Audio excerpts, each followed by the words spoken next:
Mental health is still a struggle. Now, in recent years, there's been a lot more conversation around it, which is good. However, it asks the question of, is it actually helping? Recently, we just suffered a tragic loss by the name of Twitch. He is a dancer and a DJ for The Ellen Show, and he left behind his wife and his kids, and our hearts and prayers go out to them. Now, when I was talking to Aram during our interview, he was talking about some steps and methods of which that he uses to protect his mental health. Also, we talked about how oftentimes when we are hearing of tragic news, we end up actually taking on that burden and almost putting it on ourselves to where it starts to damage our own mental health. So, okay, so you're doing all these different things, and you got a family. Like I mean, I have a family too. I've got a wife and two kids, but you got a family, okay? Because you add two more, bro. Just going from two to even babysitting a third one, you're like, yo, all three of you, like we gotta stop. Like it's a game changer. So Completely. so again, you got many different hats. You're in the community. You've got a family. How do you take time for you? Because a lot of us, especially again, whether it's in the Christian context or not, a lot of us will, maybe we do get to a point where serving is our heart and we want to, and we almost want to have the Jesus complex where it's like I'm willing to die on my cross, so that I could serve and love people. But then what ends up happening is burnout, right? That's how you end Yeah. up getting burnout. That's how you end up getting hurt too, Yeah. because you end up putting your heart so much into it. And then maybe if it's not received well, or you get jaded or whatever, because your identity is slowly getting wrapped up into like, I can do all this, that you end up feeling rejected, and whatever the case may be. So for you, bro, how, with you being so involved with everything else, how do you take time for you? Yeah, and I mean, it's probably easier to answer that now than it probably was maybe 2 years ago, 3 years Mm. ago, where I was more hard on myself. Where if I wanted to take a nap, if I was really tired, if I wanted to take a nap, I would kind of feel guilty because I'm a man. I'm supposed to be moving around and doing things and Mm. providing and all these things. Or I'm supposed to, and, with that free time, rather than taking a nap, I should be thinking strategically about something else or dreaming about something else or Yeah. creating something. But it's just having mentor friends to speak into my life, checking on me, really ask honest questions, and hold me accountable to rest, to say, to help me feel it's okay to say no when I can't do something, or that I Yeah. should take a time just to, go on a walk and just think and relax and Yes, reflect, bro. really practice the Yes. Sabbath, right? And so it's easier to do that now. And I know even now having more children, but it's easier to say that now just because I'm thinking about my well being, I'm thinking about my family's well being. And I can only be as useful as I can be if I'm healthy, right? I can only Yep. produce what I am. And so yeah, it's just being really intentional about taking the time for myself, whether it's again just going for a walk or go to the gym or music is my safe haven. It's not necessarily just creating, but just like listening to music. So whether it's just putting on headphones and just like vibing out, reading a book at the same time, um, is important to me. And so it's practicing that and allowing people to speak into my life, to hold me accountable, to rest, check in on me. Um, that's really, to me, that's kind of been the formula for me on just my own well-being, to balance Yeah. all of that. Yeah.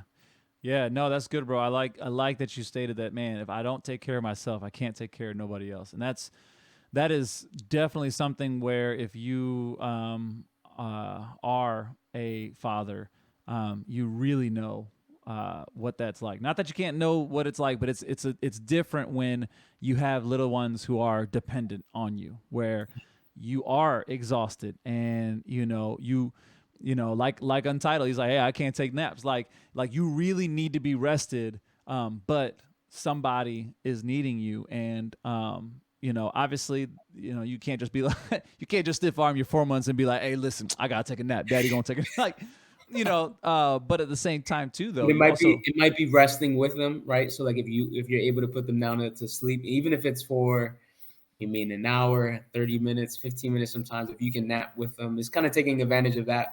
Yeah. Because I think sometimes we can also bring unwanted stress on ourselves. And I'm speaking of myself, right? Like, Yes. like instead of taking advantage of that time to just rest and nap, I can then just like scroll away on like social media, not knowing that that's going to heighten my stress later on. Uh, Mm.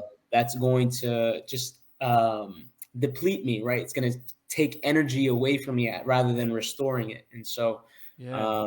it's just, yeah, it's just trying to be useful with what we have, right? So we talked about that earlier, but it's those little moments, whether it's 15 minutes and 30 minutes, if I'm able to put my son down for a little bit to take a nap, that I should might as well join him so I can be refreshed later on, you know? Yeah, man. So I like that you talked about that social media can actually be draining because I'm sure many of us, we get to scrolling, right? Our thumb just gets to going and time gets to flying by. But I like that you actually pointed out that it can also cause stress and anxiety. And the reason why I'm actually stressing that is because I think sometimes if somebody hears that social media is really getting to somebody or whatever, they may think like they're either getting online bullied or maybe they're comparing themselves all the time, which that might happen. But I'm going to assume, okay, this is just an assumption here, so you can clarify this.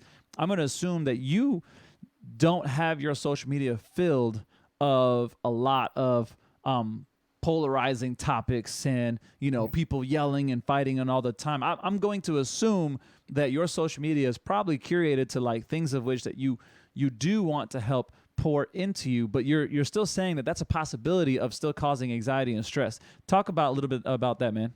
Yeah, for sure. So whether it's like NFL highlights, NBA highlights, or sneakers, or just music, like you see that feed. But again, I don't know. I think it might be, and I'm not an expert in this area. We've been thinking and doing some slight research in our department about, especially working with young people. Yeah. Um, it could be like just a massive intake of just information upon information, that it causes just the wariness and the burnout, that mentally people are just drained, right? It's just fatigue. It's Yeah. kind of like you're overworking yourself at the gym, that later on you get a fatigue because you overdid it. I think we can do that mentally with just the intake of just Mm. overworking our minds to whatever it is that we're taking in. And so I think that could be a part of it, and it just leads to fatigue, to stress, eventually. And I'm just speaking from experience. I think that played a part in